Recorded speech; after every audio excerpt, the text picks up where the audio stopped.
শেষ। স্বৈরাচারী সরকার ছিল নামটি আইয়ুব খান, পূর্ব বাংলা করতো স্বাধীন বৈশা পাকিস্তান। এসব দেখে শেখ মুজিব দল স্লোগান, মানি না আর এসব নীতি থাকতে দেহে প্রাণ।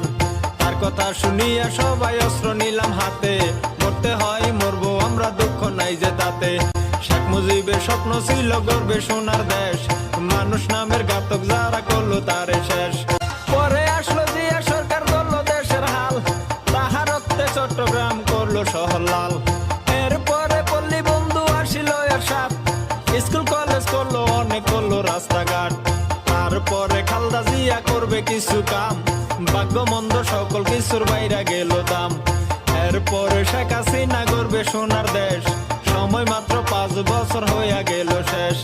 পরে আবার খালদা জিয়া লাগলো পারাপারি, শেখ হাসিনা সরকার হইল নাই খালেদার বাড়ি। এরপরের কৃতি সন্তান